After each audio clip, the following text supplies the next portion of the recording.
Bien, bonjour à tous et à toutes. Nous sommes repartis pour une petite vidéo où j'espère pouvoir vous apporter quelques lumières supplémentaires, toujours par rapport aux mêmes choses, parce que je remarque, bien que je vous dise pas mal de choses, peut-être que je vous en dis trop à la fois, qui fait que en fait vous retenez, on va dire, les 5 dernières minutes de la vidéo précédente, et puis ce qu'il y a eu avant, ça passe un petit peu à la trappe. Je dis ça parce que quand je regarde des fois les commentaires, ça m'arrive quand même, je me rends compte que franchement, soit la personne n'a pas tout bien entendu, soit regarder la télé en même temps, enfin il y a un truc, il y a des choses qui ne sont pas passées. Donc, comme on dirait, le propre de l'enseignement, c'est de répéter, répéter, répéter, et d'enfoncer un coup de marteau inlassablement des vérités qui sont tellement fondamentales que des fois les gens disent « oui, mais ça je sais déjà ». Oui. Et vous allez voir que vous allez pouvoir dire « je sais ». Je sais, c'est-à-dire ça vient du savoir, c'est-à-dire c'est dans votre mental. Mais en fait, ça n'a pas été plus loin.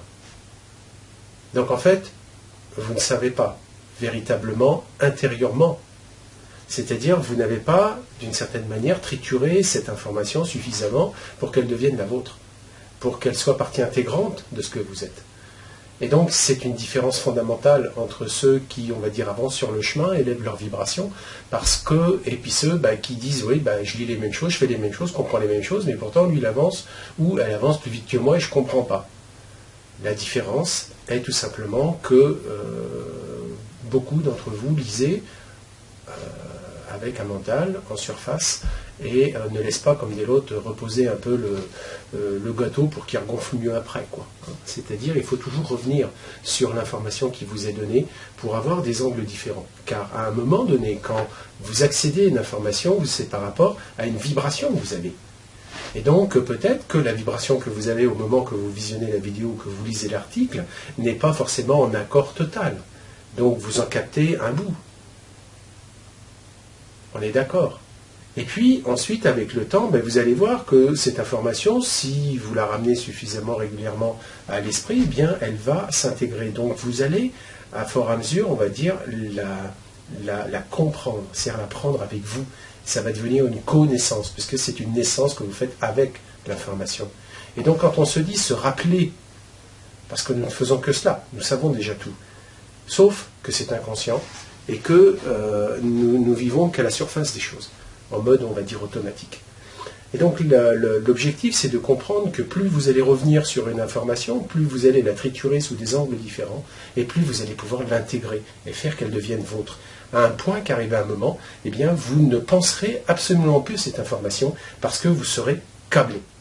Alors, je vais faire un petit schéma que je faisais il y a déjà 25 ans ou 30 ans de ça derrière, où je n'étais pas un neurobiologiste, mais suffisamment pour comprendre comment ça se passait au niveau du cerveau.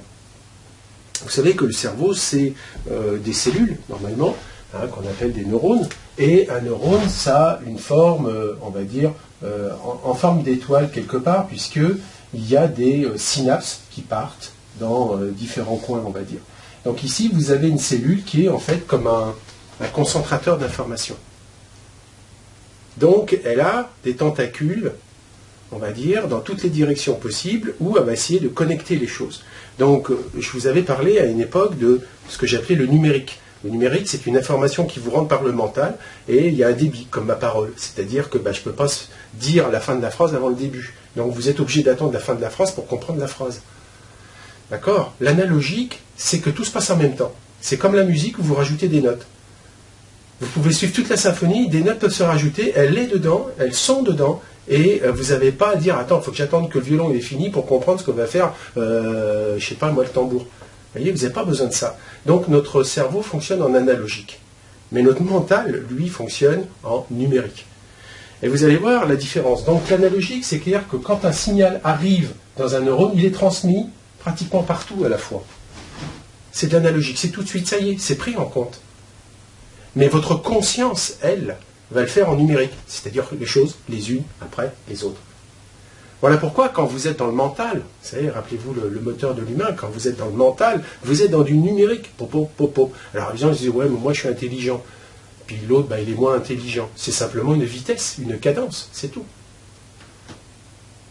Donc il y en a qui vont acquérir plus vite, et d'autres moins vite, parce que c'est simplement la vitesse qui est différente. C'est tout. Il n'y a pas, ils n'ont pas un super gros cerveau. C'est pas le poids du cerveau qui fait qu'un quelqu'un est intelligent. C'est le nombre de connexions actives. C'est très différent. Et donc, quand vous êtes, on va dire, dans le cœur, quand vous êtes dans la 4D, vous êtes dans le mode analogique. C'est-à-dire que la moindre information est prise en temps présent. Tout de suite, là, tac, avec tout le reste. Et vous n'avez pas cogité. Donc, plus vous allez vivre version 4D, c'est-à-dire plus vous allez écouter ce que vous êtes, et plus vous allez comprendre tout ce qui se passe, sans même avoir eu le moindre effort à réfléchir. Et c'est pour ça que je dis que quand vous êtes en 4D, vous avez un neurone. Quand vous êtes en 3D, vous espérez d'en avoir des milliards. Mais vous ne savez pas comment les gérer. D'accord? Donc, quand vous avez un neurone comme ça, ici, là, vous en avez forcément un autre. Bon, je vais faire comme ça, sous cet angle-là. Vous en avez un autre ici. Et il se passe que quand vous recevez une information, ou un concept, eh bien, il va se passer quelque chose entre ces neurones. C'est-à-dire qu'il va y avoir comme un pont électromagnétique. Parce que vous avez une information qui arrive là, elle arrive là, lui il va se polariser par exemple plus, celui-ci, lui, il va se polariser moins, et il y a quelque chose là. Vous savez, quand vous avez un déclic, c'est ça. C'est-à-dire que vous avez cet aspect magnétique, parce que vous avez d'abord un champ magnétique. Ce sont des champs magnétiques qui s'interpénètrent. C'est ça, le côté analogique. Ça s'ajoute, tac, tac, tac. Alors que le numérique, ben, c'est un signal électrique qui dit, hein, l'électron, il faut qu'il ait du temps pour passer, quoi. D'accord? Donc, vous avez un champ magnétique qui va se créer. Et c'est pour ça que souvent, quand vous lisez ou vous entendez quelque chose, vous dites, ça y est, paf, ça y est, vous avez fait la connexion.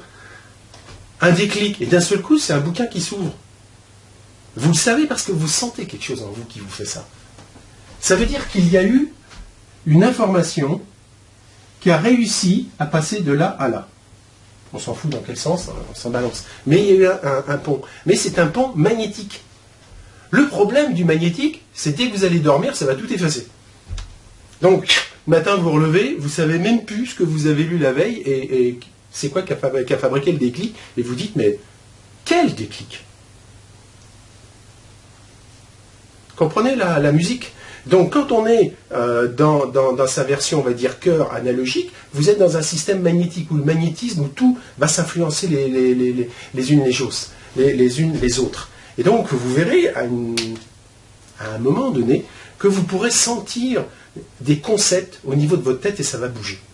Moi je me suis amusé à ça, c'est assez sympathique. Vous voyez quand un concept bouge, hop, ça bouge. Vous voyez quelle région du cerveau bouge, enfin ça bouge sans bouger. Hein, d'accord, c'est magnétique. Vous voyez rien bouger, mais il y a quelque chose qui se passe. Et vous voyez, pouf, ça part dans ce sens-là. Hop, dans celui-là, hop, dans celui-là. Et vous voyez aussi toute l'arborescence de toutes les déclinaisons de l'idée. Bon, c'est quelque chose qui, on va dire, m'a été facile pendant une époque. Hein, mais le truc, c'est ça. Et c'est comme ça que j'ai réussi à découvrir comment ça fonctionnait véritablement. Donc, dans un premier temps, vous recevez, on va dire, une information. Et cette information, pour vous, c'est une information qui va être électrique. Vous allez en prendre conscience, parce que, comme dirait l'autre, je ne vous fais pas du subliminal et je ne vous cause pas pendant que vous dormez. Hein. D'accord? Donc c'est pendant que vous êtes en état de veille, vous êtes en position verticale, vous écoutez, vous êtes en numérique, vous écoutez, vous avez l'information qui arrive. On est d'accord.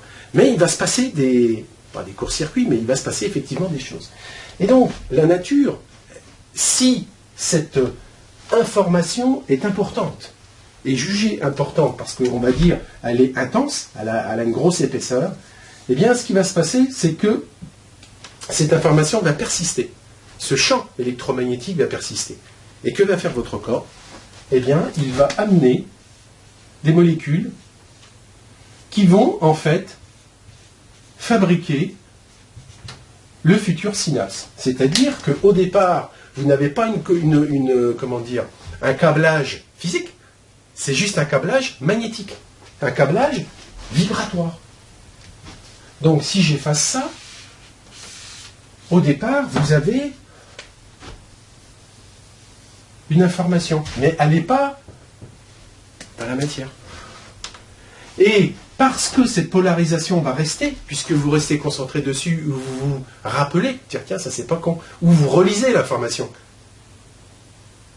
Et donc vous allez renforcer ce champ magnétique. Et plus le champ magnétique va être important, soit par le nombre de relectures ou par l'intensité de l'information, d'accord? Eh bien, vous allez créer, enfin votre cerveau va aligner toutes les molécules nécessaires pour que ça devienne un câble.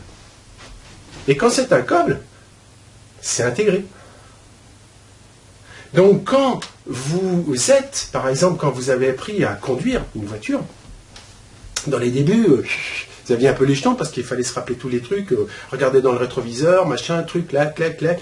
Donc ça faisait beaucoup d'informations et c'est vrai que puis passer des vitesses, débrayer, embrayer, ça faisait beaucoup.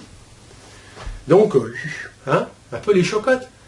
Mais par la pratique, parce que vous avez commencé à conduire 1 heure, 2 heures, 10 heures, petit à petit, il y a des automatismes qui se sont faits. Parce qu'à force de la répétition, le câblage s'est fait. Donc, il y a un neurone qui va être, on va dire, en charge, par exemple, du rétroviseur intérieur, l'autre du rétroviseur extérieur, l'autre de la jauge à essence, l'autre de ceci, l'autre de l'essuie-glace. Et vous allez progressivement, tout ça, ça va se ramifier, s'interconnecter, qui va faire que, quelques années plus tard, vous montez dans la caisse, vous ouvrez, vous démarrez, vous faites votre truc, mais en mode absolument automatique. Vous ne réfléchissez plus un iota. Pourquoi? Vous êtes totalement câblé. D'accord? Alors, c'est un avantage. C'est que c'est extrêmement rapide, puisque comme c'est câblé, c'est facile. Le côté des avantages, c'est que vous avez un cerveau qui est à plein de neurones, partout. Il en a plein. Vous savez, un bébé, quand il naît, c'est une grosse somme dans le cerveau, là. C'est qu'il y a plein de neurones. Mais des synapses, il n'y en a pas beaucoup. C'est-à-dire qu'il arrive. Il est une page vierge. Et donc, en fonction de tout ce qu'il va entendre, ressentir, enfin, etc., les connexions vont se faire. Et donc, l'enfant va se construire. On dit qu'il apprend vite dans les débuts. Vous imaginez un langage. Apprendre le français, il ne l'a pas appris à l'école au départ. Il a simplement entendu, écouté, quand l'autre il dit papa, il dit c'est quoi ce bordel? Et puis clac, ça y est, il fait une relation. Puis hop, hop, hop, hop. Et petit à petit, il fait ses connexions. Et c'est pour ça que même si vous apprenez un langage, par exemple, même si, on va dire un étranger, on va dire une autre personne qui n'est pas francophone d'origine, c'est-à-dire qui n'est pas né dans un milieu où on n'en parle que le français. Et encore, ça dépend lequel. Eh bien, il va apprendre le français plus tard. Admettons, c'est un Américain, un Asiatique, ce que vous voulez. Il va apprendre le français. Alors, il mettra du cœur, il ira à l'école, ça va lui demander des années. Mais si vous lui dites, on dit un avion ou une avion, alors là, il est mal.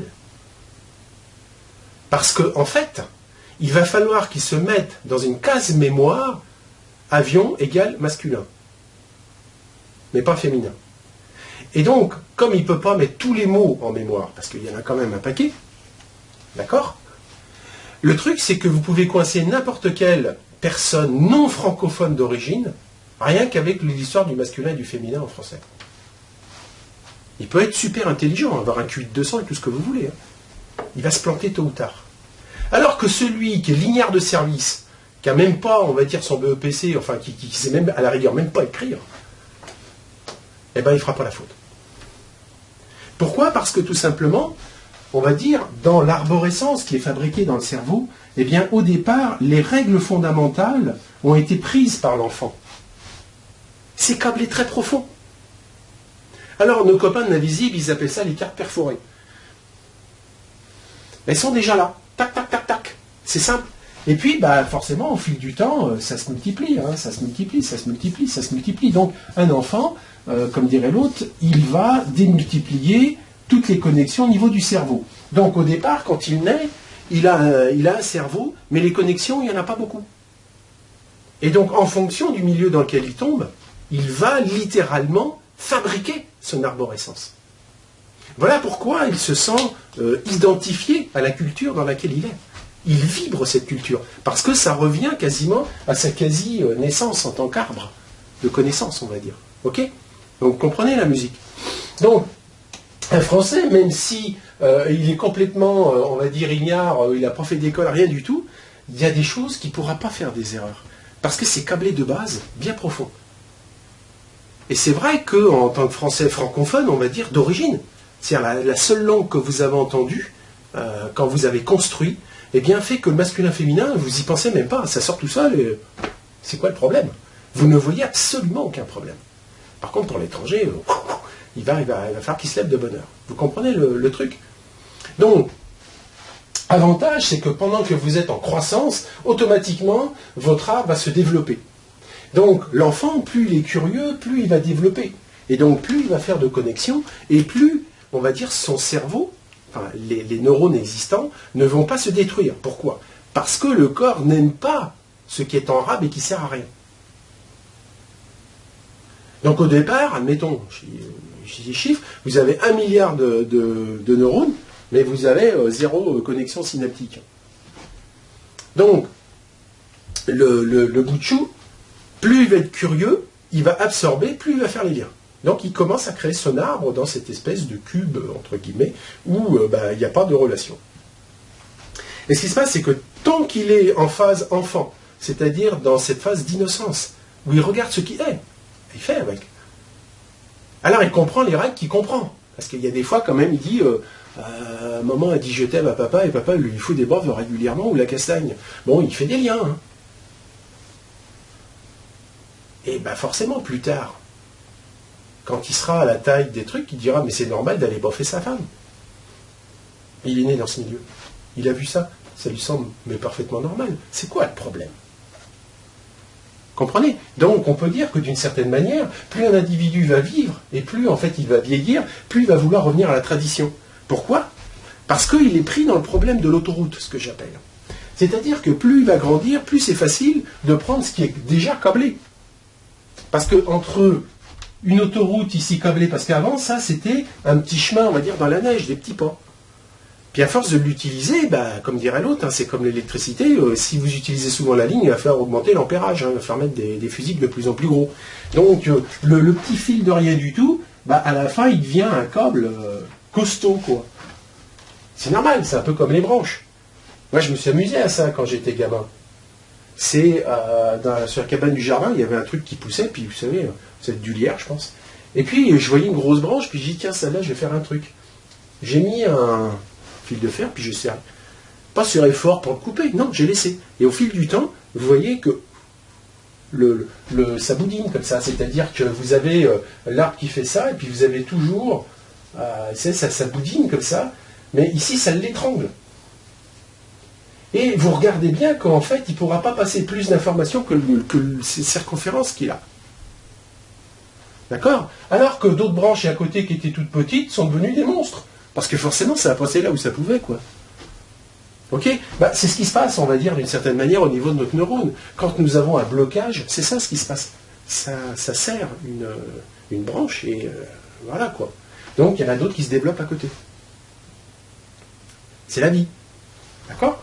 Alors, le truc, c'est que cet arbre-là, on est tous uniques. Et c'est normal. Puisqu'il n'y en a pas un, enfin, il n'y en a pas deux sur Terre, qui ont vécu exactement la même chose et qui ont regardé le monde de la même manière.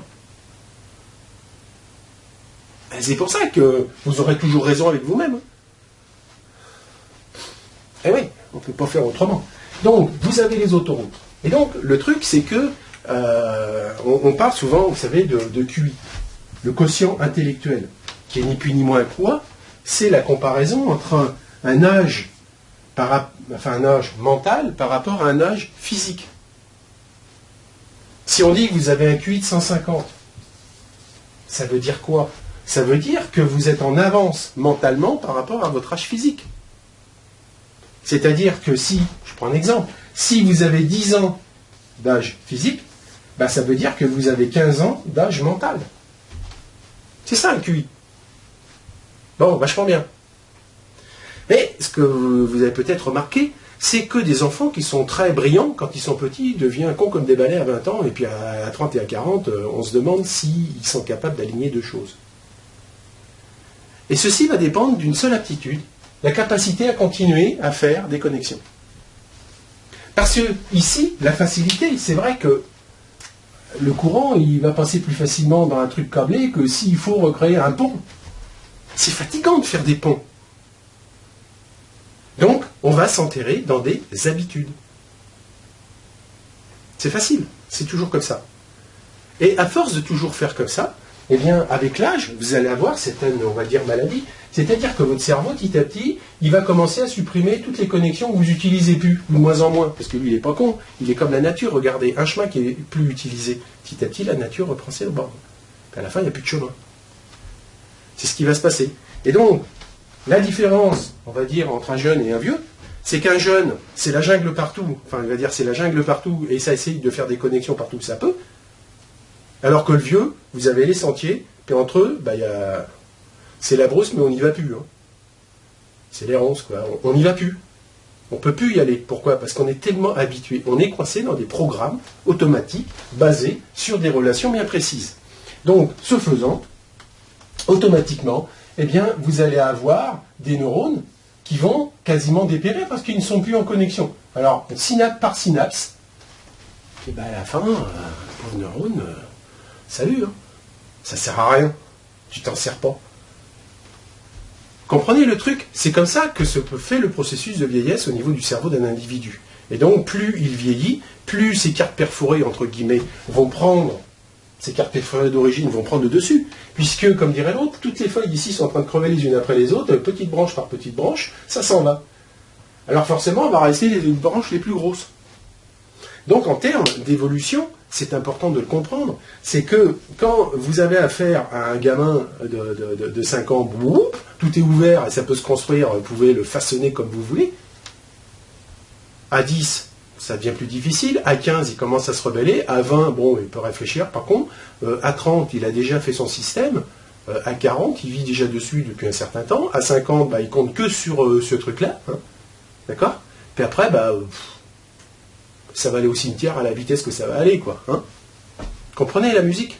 Donc, quand nous parlons d'ascension, obligatoirement, les personnes qui vont monter en fréquence vont faire forcément des nouvelles connexions, vont être forcées de remettre en route ceci. Pourquoi? Parce que, en fait, forcément, de par l'expérience que nous avons eue, nous avons une expérience, on va dire, involvante. On va dire, fais pas ci, fais pas ça, avec des tas de blocages, des tas de trucs.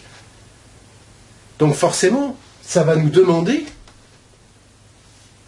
d'aller refaire des, excusez-moi, des bypass, enfin de faire qu'on arrive à dévier par rapport au blocage ou faire sauter le blocage, enfin bref, faire en sorte que on construise notre futur. Bon, je vais parler de futur globalement, mais dans le sens que ce que vous vivez à chaque instant va totalement influencer ce qui va se passer demain. C'est votre capacité à béner, on va dire, certaines branches et en créer d'autres. Or, nous savons, et ça je vous l'ai dit dans le dernier article, qu'en 3D, c'est l'involution totale. On a visité l'involution la plus, dans ses profondeurs les plus extrêmes. Ok, très bien. Mais la 5D, c'est complètement l'opposé. C'est absolument l'opposé. Ça veut dire quoi? Tout le temps de la 4D, il va falloir passer. Alors, si ici, je mets 3D ici, et tout noir. C'est-à-dire coupé de la vie. Et que je mets ici on va dire, la 5D, qui est la reconnexion totale avec la vie, c'est-à-dire avec toutes les lois de l'univers, des lois de l'un, tout, etc., et être en osmose avec, en harmonie avec. Si ici c'est tout noir, ici on va dire c'est considéré comme tout blanc. Vous imaginez combien il va falloir flinguer de trucs pour le remplacer. Alors bon, j'aurais dû mettre des couleurs. Si ici je mets la 5D en bleu,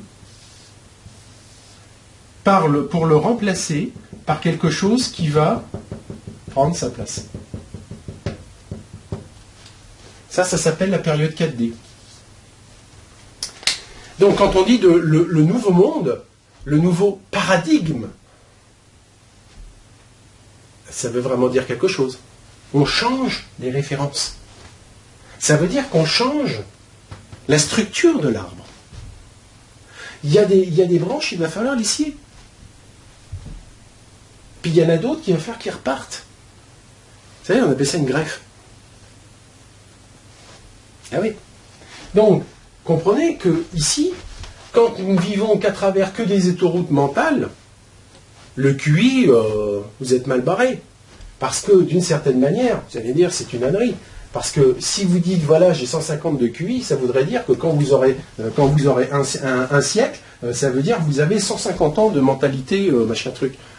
Ça ne veut plus franchement rien dire, parce que bon, comme on claque bien avant, ça veut absolument rien dire. Donc quand quelqu'un dit j'ai un QI de 150 ou de 200, vous pouvez sourire.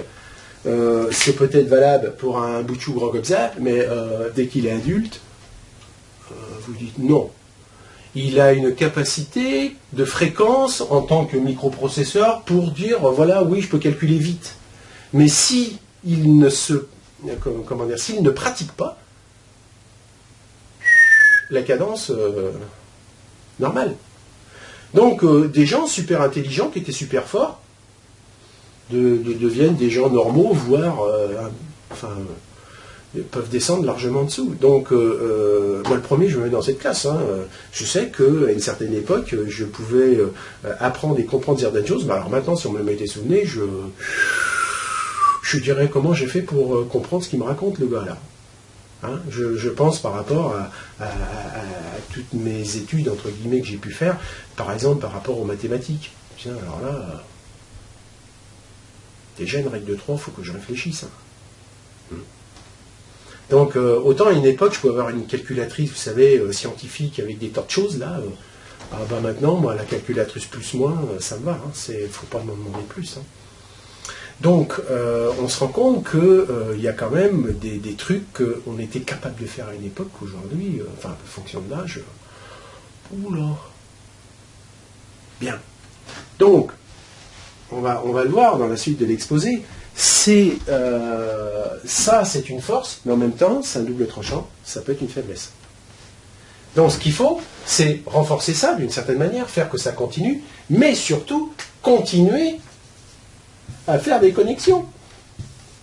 Ne jamais s'arrêter à faire des connexions. Toujours continuer à faire des liens, des machins, des trucs, à rester souple, fluide.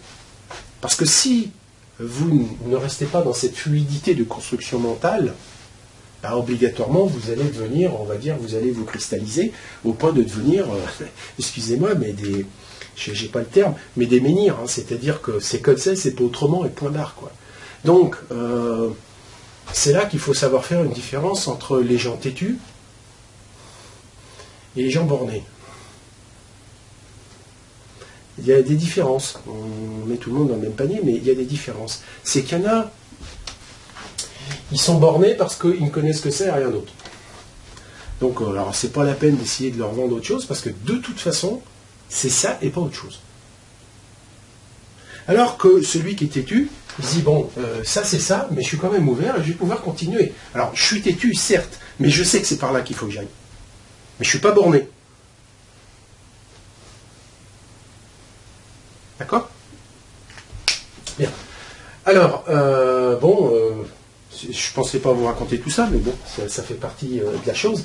Donc, en termes de quotient intellectuel, commencez déjà à virer tout ce que vous connaissez par rapport à ça, parce que, évidemment, quand vous regardez un individu de 30 ans et vous dites quel âge mental tu as, là, on commence déjà à sourire. Mais alors, quand on s'adresse à un pèlerin de 50, de 60, 70 ou 80 balais, et si on le regarde, on lui dit au fait, quel âge mental tu as? Je peux vous dire que pour certains, et on le sait, puisque le but de la vie, c'est le cercle, hein, comme dirait l'autre, partez d'un endroit, vous partez de l'autre. Alors, aussi, au début, ici, on vous mettait les couches culottes. Hein. Je peux vous dire qu'à la fin, on va aussi les mettre. Hein.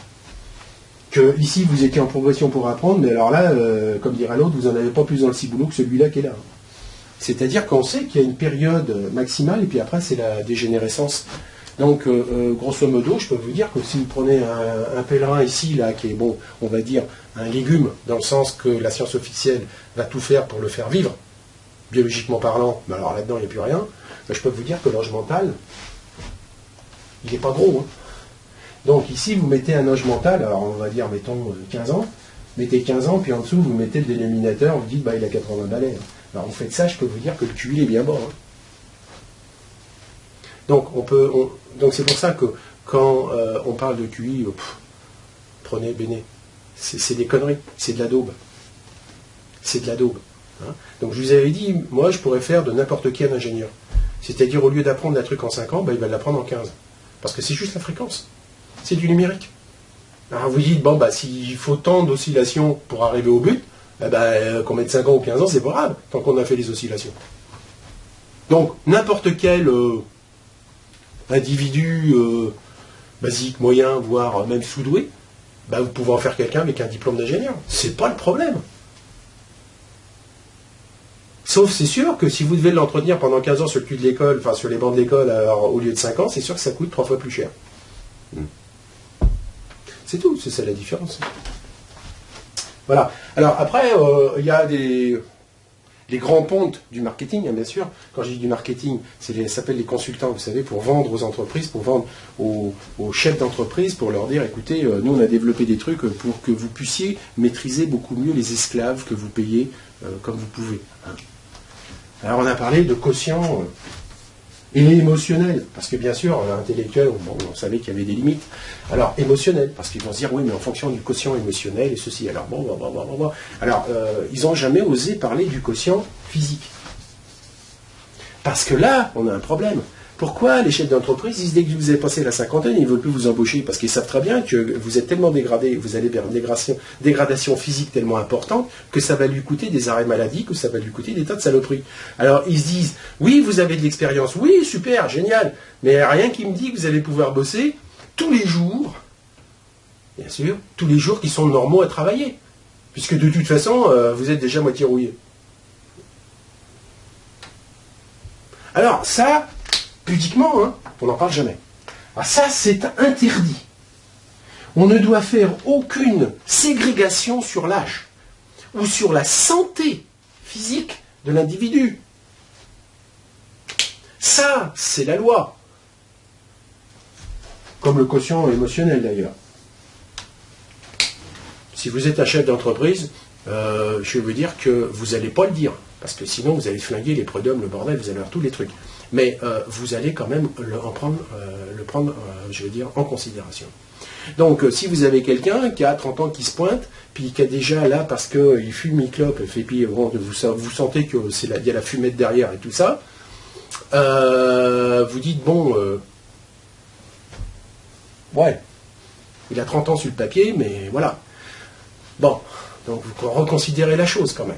Ensuite, c'est sûr que si quelqu'un qui a 40 balais qui vient, puis qui fume pas, qui boit pas, enfin qui n'a pas la tremblote et qui semble bien dans sa peau, vous allez le choisir plutôt que l'autre qui a déjà des soucis. Alors après, si sur le plan de l'émotion, ben, vous voyez pareil, hein, si c'est complètement d'émotif, il n'y a rien qui gère, vous dites un truc, tout de suite vous voyez qu'il y a des réactions, des rougeurs, vous dites, oula, volcan, on ne sait pas où on va aller. Et donc en fait, un chef d'entreprise prend en compte l'état de vos différents corps. Où il en est dans l'état physique. Où il en est dans l'état de la santé. Est-ce que j'ai à gérer une personne qui va coûter la peau des fesses à la sécu? Est-ce que je vais gérer son quotient aussi émotionnel, c'est-à-dire où il en est sur le plan des émotions? Alors bien sûr, sur le plan intellectuel, je vais lui demander ses diplômes, ses machins, ses trucs. Mais je peux vous dire que vous allez surtout pas éviter de regarder ce qu'il y a en fait en dessous, hein, c'est-à-dire ce qui va être la source du problème. Vous voyez donc que pour embaucher quelqu'un, vous avez plusieurs critères à prendre. Après, on peut dire, il y a aussi le QS. Le QS, c'est le quotient de spiritualité. Et en fait, ici, les mots se ressemblent un peu, parce que j'aurais pu aussi appeler QE, c'est-à-dire le quotient d'éthique. C'est-à-dire d'honnêteté, de spiritualité.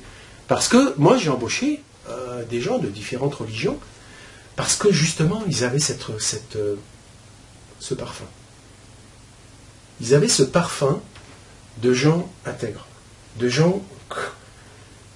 Et je me dis, bon d'accord, il ne sait pas faire la division, mais je sais que si je lui demande un truc, il va le faire. Je sais qu'il ne va pas me planter un couteau dans le dos. Parce qu'il a des règles. C'est pris en compte. Alors, bien sûr... Vous dites à n'importe qui, je vais te juger en fonction de ton côté spirituel, de la religion à laquelle tu appartiens. Ah, ça va pas faire bien, hein. C'est pas politiquement correct. Hein. Ah, je vais dire, ouais, mais je vais juger en fonction de ton quotient émotionnel, ou ton quotient de santé, ou de ton quotient physique, où tu en es dans l'état de dégradation. Vous pouvez rien dire de tout ça. Donc c'est pour ça qu'il y a une hypocrisie totale entre la loi, ce qui est pondu par des intellectuels, par des syndicalistes et tout ça, et la réalité des choses. Parce qu'en fait, le patron dernier, c'est lui qui paye tout. Ouais. Si la personne, elle n'est pas là pendant 15 jours parce qu'elle est en maladie, machin truc, et puis qu'elle répète ça tous les mois, pendant qu'elle n'est pas là, le boulot n'est pas fait. Ça veut dire qu'il faut vous embaucher quelqu'un d'autre. Mais vous êtes quand même obligé de le payer. Enfin bon, vous comprenez. Alors, quand vous avez 2 employés, c'est déjà un gros problème. Alors, si vous avez 5 petits problèmes par rapport à 100 personnes, bon, vous dites ok. Mais imaginez, vous avez 2 personnes dans votre entreprise et il y en a une qui manque la moitié du mois parce que tout simplement elle a un problème de diabète, elle a un problème de ceci, ou elle est tombée amoureuse, ou parce que Ramadan. Non mais, quand vous prenez tout ça en ligne de compte, vous dites bon, on est loin juste des petites choses officielles, celles qui sont dites qu'on doit suivre. Parce qu'en fait, dans la vérité, c'est sur tous les plans qu'on vous regarde. Donc j'ai bien vu dans certaines entreprises où j'ai été embauché, j'ai été surtout embauché, on va dire, dans certaines entreprises parce que j'avais ça. Parce que tout simplement, je pouvais penser comme eux. Et j'agissais intérieurement comme eux. Et ben, je suis allé jusqu'au PDG, hein, et pourtant c'est une boîte internationale. Et juste au feeling, les mecs ils y allaient au feeling. Ils n'avaient rien à faire, ils disaient ouais les diplômes, tout ça c'était vérifié par les autres, même avec les exercices, tout, hein, parce que les diplômes ils y croient pas trop, donc ils disent attends on va le mettre devant le truc et puis on va voir s'il tient la route ou pas. Puis là il voit tout de suite, hein, parce que quand vous êtes un pro, vous voyez tout de suite si l'autre il sait de quoi il cause. Vous voyez tout de suite en action, vous voyez si c'est du câblage ou c'est juste du théorique. Vous voyez tout de suite. Hein. Donc, bien sûr, vous faites faire ça, on va dire, par tous vos cadres. Hein. Moi, pour embaucher dans mon usine, c'est simple. Hein. C'était chef d'atelier, j'ai dit démerde-toi. À toi de recruter, à toi de voir, à toi de recenser, tout, etc. Et puis, quand tu auras sélectionné la personne, tu me l'envoies, puis je te dis oui ou non. Hein. Je n'ai pas besoin de savoir tout le truc et de savoir son CV, j'en ai rien à faire. Parce que moi, je testais autre chose. Je testais où en était la personne par rapport à son éthique, à son intégrité, par rapport à sa santé, par rapport à tout ça. C'est-à-dire tout cet aspect féminin, on va dire, où vous ressentez la chose. Vous dites, bon, celui-là, il va m'en faire une dans le dos, je ne sais pas quand, comment et pourquoi, mais je sais que, non, là, c'est du marécage. On n'y va pas. Certes, je n'étais pas mouillé par tout le côté mental. Je regardais simplement. C'est pour ça que j'allais uniquement, comme je disais, j'y allais au plexus, hein, à ce stade. Parce que, même si j'avais trouvé personnellement quelqu'un de super bien avec mes critères, si je l'avais mis dans les doigts de mon chef d'atelier, c'est pas dit que ça lui plaise à lui. Donc, première chose, si vous voulez recruter des gens, faites-les recruter par les gens eux-mêmes qui vont bosser avec. Ça s'appelle la cooptation, et croyez-moi, ça marche très bien. Bon, je ne vais pas vous donner les coups de management, hein, c'est pas le but. Bon, alors, donc simplement pour vous dire que à travers cette musique simple de la capacité d'apprentissage d'un individu, eh bien, va se jouer toute sa vie. Donc, la capacité d'apprentissage, mais aussi de désapprendre. Or, aujourd'hui, ce qu'on nous demande dans l'ascension, c'est de désapprendre. Alors, ce désapprendre, on l'a appelé le lâcher-prise. C'est-à-dire qu'il ne faut pas avoir peur d'y aller à la tronçonneuse. Alors, vous allez dire comment on peut jouer de la tronçonneuse dans les neurones. C'est pas évident. Eh ben, c'est juste une chose très simple. C'est que quand vous avez identifié une autoroute, là, quelque part, une habitude, un truc, parce que vous réagissez toujours de la même manière, eh bien, c'est simple. Vous dites, ok, là, j'ai identifié. C'est comme une route. Je dis, ah là, à chaque fois que je vois ce panneau, je tourne à droite. Pourquoi? Bon, ok, on va plus tourner à droite. Ah, mais tu peux aller nulle part ailleurs, vous n'avez pas de chemin. Eh bien, on va y aller voir quand même. Et donc, plus la fréquentation va être faible, et plus l'autoroute va se dégrader. Donc, quand on y va à la tronçonneuse, comme je dis, eh bien, c'est tout simplement un travail de quotidien. C'est-à-dire qu'en fait, vous savez que là, par là, vous êtes embarqué par un programme. Alors, on dit un programme. Mais en fait, ce programme, il s'est matérialisé. Hein. C'est pas juste comme l'informatique en disant ouais, allez, je vais aller chercher un fichier puis delete. Hein. Ça, c'est l'aspect bisounours. Hein. Là, le dilette, il prend un peu de temps. Là. Il faut du temps. Et donc, pour éviter que l'énergie passe là-dedans, ben, il vaut mieux qu'elle passe ailleurs. Et donc, plus vous allez être ouvert aux nouvelles règles des lois de l'un, plus vous allez les mettre en pratique, mais aussi plus vous allez être capable de pouvoir regarder ce que vous ne voulez plus. Lâchez prise. N'alimentez plus. N'alimentez plus. On est dans un monde de dualité. Plus vous regardez, vous concentrez un truc, et plus vous donnez l'énergie. Donc, ne donnez plus d'énergie. Passez à côté. Ne vous prenez pas la tête. Alors bien sûr, il y en a qui se disent « Ouais, mais moi je veux pas ça. » Ben oui, ben, le fait d'y penser, ça y est, t'es mort. Tu lui as donné l'énergie. Donc, comme dirait l'autre, il est préférable de passer son temps à regarder les nouvelles choses et, je dirais, à se bourrer le crâne, d'une certaine manière, parce que c'est ce que j'ai fait à une certaine époque, à se bourrer le crâne avec des choses nouvelles qui sortent de l'ordinaire. Et pendant, on va dire, au moins 30 ans de ma vie, et encore je continue toujours à le faire, c'est que je sais que la dernière heure avant de dormir, enfin, quand j'ai derrière la dernière demi-heure, le dernier quart d'heure, bouquin, lecture. C'est-à-dire que je m'endormais systématiquement avec une lecture. Et cette lecture, je ne voulais pas m'enfoncer dans un truc ou dans un autre. Donc, je ne lisais qu'un chapitre de chaque bouquin, mais j'avais 4 ou 5 bouquins. C'est-à-dire que, au lieu de dire je vais développer cette branche-là, etc., etc., vous savez, ça fait comme un arbre, ça va se casser la gueule, c'est pas bon. Et donc, ce que je faisais, c'est que je prenais des bouquins où j'avais plusieurs branches à la fois, et à chaque fois un chapitre. C'était pas je lis 5 chapitres d'affilée. Je lis un chapitre. Parce qu'on sait que notre attention, notre concentration n'est pas la même quand on est sur un sujet, sur le même. On continue, mais à la fin, on continue par l'élan, mais on ne comprend plus ce qu'on est en train de lire. Donc, un chapitre, stop. Après, tu passes à autre chose. Et bon. Hop. J'ai fait ça pendant des années, des années et des années et des années. Ce qui a permis de pouvoir développer, on va dire, des connexions, des choses qui ne payent pas de mine, mais qui se sont rajoutées à l'ensemble de tout l'arbre, entre guillemets, conceptuel que j'ai pu avoir. Et forcément, vous avez des interactions entre. C'est-à-dire que vous allez forcément avoir des interactions entre ce morceau-là et puis l'autre qui est à côté. Et tac, tac, tac, tac, tac, tac, tac. Et ça continue à développer. Comprenez la musique? Et donc ça a été ma méthode systématique. C'est pour ça que quand je regarde quelqu'un assis à table en train de lire, je ne comprends pas. C'est vrai, j'ai jamais pu lire un bouquin en étant assis. Non, j'ai jamais pu. Jamais. Moi, c'est toujours l'horizontale, enfin un bouquin, puis voilà, je lis et peu après, je peux fermer les yeux. Je ne peux pas lire ailleurs qu'étant au lit. Il y a quelque chose près. Bon, maintenant, il y a l'écran, hein, on est d'accord, donc je lis des trucs, les nouvelles, les machins, mais pas quelque chose que je veux qu'il se grave. Parce que si c'est quelque chose qui doit se graver, je vais faire print et je le lirai au lit. Parce que quand vous êtes en position magnétique, bah, les connexions, ils vont se faire beaucoup plus facilement. Enfin bon, chacun ses techniques, hein. Je dis les miennes, parce que tout le monde dirait, bah, à quelle école tu as été, c'est quoi ton parcours, bah, en fait c'est des trucs très simples. C'est vous qui construisez votre propre arbre en fonction des moments que vous pouvez allouer à la fabrication de votre arbre, là-haut. Alors, il est évident que si c'était des textes, alors dans les débuts de mon humble vie dans cette incarnation, bah forcément, je me suis fadé des textes, on va dire, classiques. Alors, j'ai jamais vraiment lu la Bible. Ça, c'est quelque chose qui non. Par contre, je lisais ceux qui interprétaient la Bible. Et ça, c'était différent.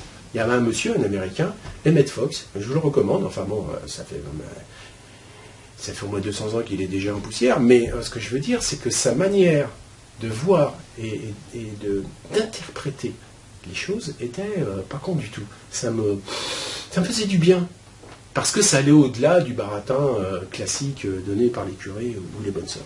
Donc il avait l'art et la manière de pouvoir transmettre une information à partir d'un passage de trucs. Et ça me plaisait. Donc je n'ai pas éclusé toute sa bibliothèque, mais presque. Et comme dirait l'autre, je privilégiais ceux qui avaient une vision différente de la norme. Ça, c'est évident. Hein. Et ça reposait sur, on va dire, des enseignements, on va dire, classiques. Mais il y avait quand même certains enseignements, je ne voulais pas y mettre les pieds parce que je sentais qu'il ne fallait pas que j'y mette les pieds. Enfin, tout ce qui puait l'occultisme me faisait fuir, tout ce qui était caché, secret, gamme pouvoir, je dis non. Non. Et donc j'ai fui, tout ça.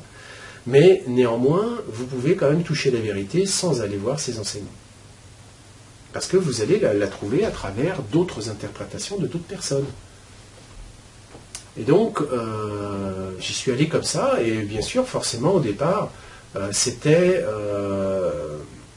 ces gens avaient des capacités de pédagogie, on est d'accord. Hein, c'était pas juste des gens qui répétaient des trucs. Non, ils vivaient la chose. Donc c'est pour ça que je me sentais attiré.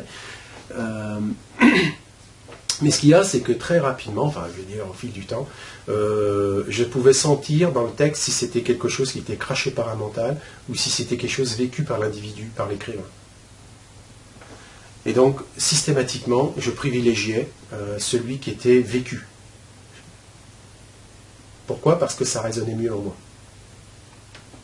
Alors que ceux qui vous pondent un espèce de truc théorique, parce que soi-disant ils ont passé 5 ans de leur vie dessus, vous savez, style thèse, machin, enfin des trucs, mais c'est que du baratin, c'est que des mots alignés, mais en fait, si même il y a éventuellement, on va dire, quelque chose de cohérent derrière, c'est mis de telle manière que moi j'étais pas assez intelligent pour comprendre.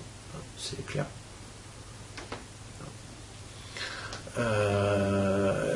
Dites-vous bien que le fameux QI, là, ce côté numérique, tout du mental qui pédale plus ou moins vite, certes, si vous pédalez un peu plus vite que la moyenne, vous allez avoir un avantage, mais vous en aurez toujours un ou des qui vont pédaler encore beaucoup plus vite que vous.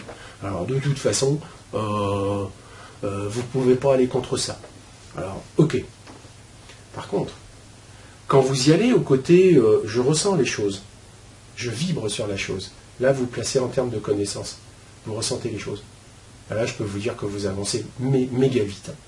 Et donc, j'ai vu, dans mon humble progression, on va dire, professionnelle, j'ai vu des gens, alors j'essaie toujours d'être collé à ceux qui avançaient le plus vite. Hein. On ne va pas éteindre les étoiles en suivant les bourricots. Hein. Donc, tiens, il y en a un qui a la tête, qui trace, ok, je me mettais dans le sillage. Alors, comme dirait l'autre,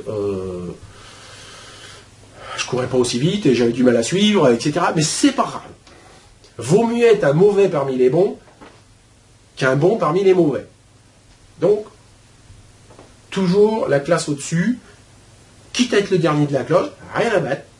Et je me rappelle, j'ai fait ça au niveau du sport, du volleyball. Je m'entraînais avec des gens qui étaient en régional, même pour certains en national, quitte à ramasser les ballons et juste à les regarder. Même si je ne jouais pas. Je n'avais pas le niveau, je n'avais pas la grandeur, je n'avais rien. Mais juste à regarder le ballon. Et je peux vous dire que vous en apprenez d'être en contact avec ces gens-là. Même si vous n'avez pas le niveau. Donc j'ai pu dans les entreprises être en contact avec des ingénieurs, avec des tas de gens, des énarques, des polytechniciens, des tas de choses. Vous savez, ceux qui se la pètent. Hein.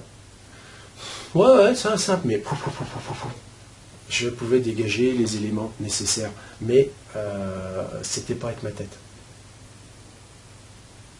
Je voyais ce qui se passait derrière. Et donc, j'avais mes raccourcis, comme on dit. Et puis, quand vous mettez tous les raccourcis bout à bout, vous vous rendez compte qu'il y en a, ils ont mis du temps pour grimper la montagne parce qu'ils ont fait tout le tour, ils ont grimpé comme ça, puis peut-être après l'ascenseur, tu vois. Donc, juste ça la différence. Et donc, c'est pour ça que dans ma vie, quand je me fixais sur quelqu'un dans une entreprise, je me disais, tiens, celui-là, putain, il trace. Il y a quelque chose à voir. Et donc, je faisais en sorte de devenir copain, enfin, copain entre guillemets, hein, c'est-à-dire d'être dans son environnement. Et je peux vous dire que dans l'année ou les 2 ans suivants, c'est lui qui était derrière. Et sur le papier, j'étais pas un foudre de guerre. Hein. Personne ne voulait m'embaucher. Donc, ça veut dire qu'il y a méthode et méthode. Hein. Donc, pour en revenir, je ne sais plus où j'en étais là, pour en revenir, c'est-à-dire on cherche toujours d'être en contact avec ceux qui sont, que vous estimez avoir une vibration ou une connaissance ou un savoir plus fort que vous. Donc, vaut mieux toujours passer pour le moins doué, parmi les surdoués, que d'être le surdoué parmi... Non, je ne sais pas si vous avez compris, mais c'est ça. Donc, le fameux paraître, alors là, moi, c'était plutôt humilité. Hein. C'est, ouais, bon, ok. Je ramasse les ballons, il n'y a pas de problème. Alors, ce qu'il y avait de marrant, je me rappelle au volleyball, un truc qui était très simple, c'est, bon, j'ai fait beaucoup de clubs, mais le truc, donc, c'est que les gars, ils avaient le physique, et voilà, ils s'étaient fait pour, quoi. Hein, c'était clair. Et moi, je jouais au ramasseur de ballons. Alors, bien sûr, des fois, vers la fin, ils me disaient, allez, viens. Alors, bon, je bouchais un trou, je faisais un truc, mais bon, j'étais parmi eux, ils m'aimaient bien. Mais le truc, c'est que les mecs, dans la vie courante, ils avaient un boulot XYZ. Vous savez, normal. Enfin, quand je dis XYZ, il y en a un, il pouvait être peintre, l'autre, dans une entreprise, etc. Et puis, moi, j'étais patron, puis j'avais 3 fois leur paye. Mais ça, je leur disais pas.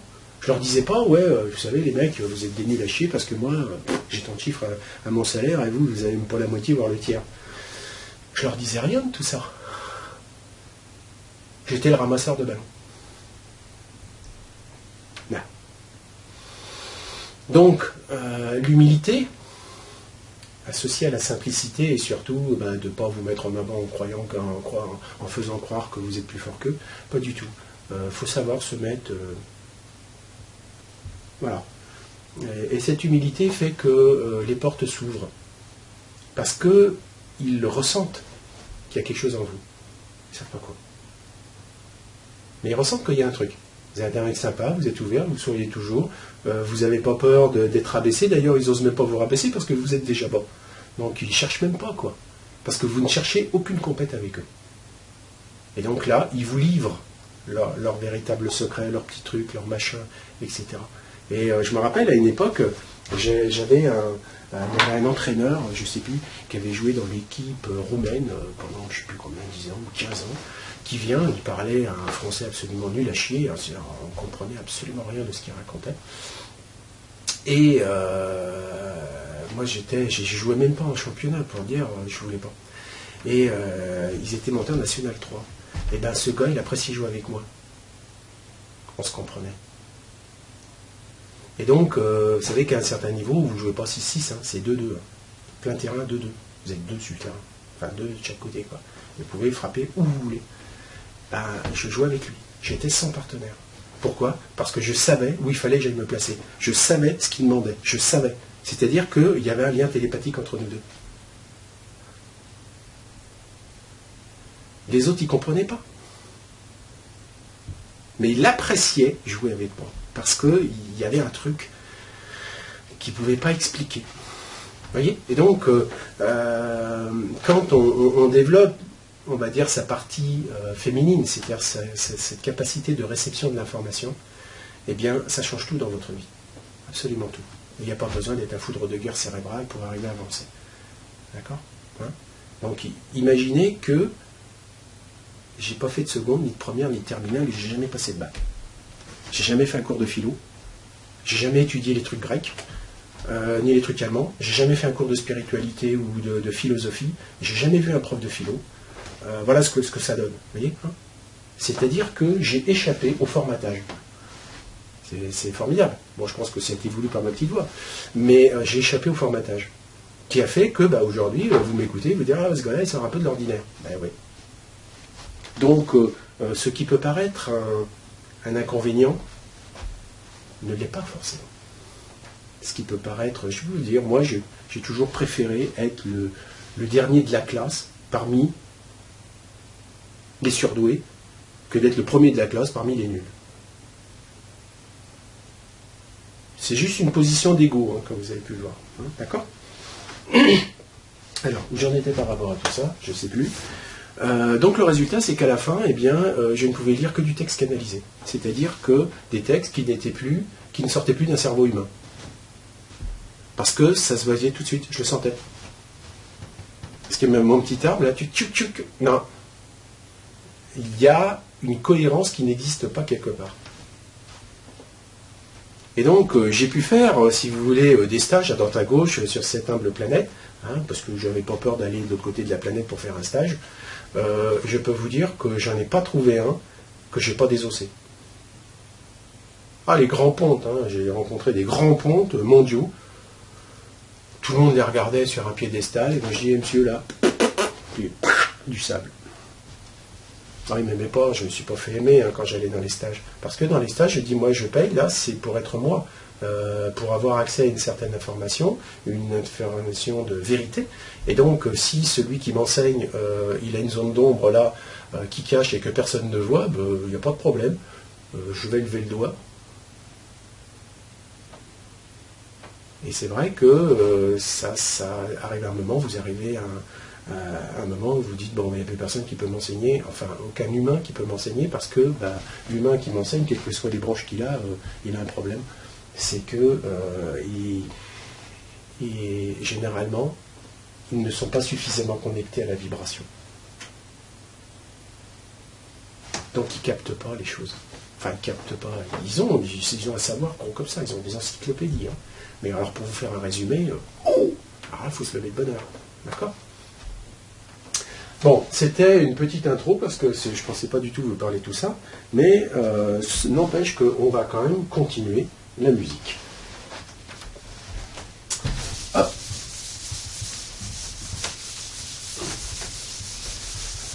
Ah, alors je me croirais à l'école où il y avait les profs qui effaçaient le tableau, vous savez.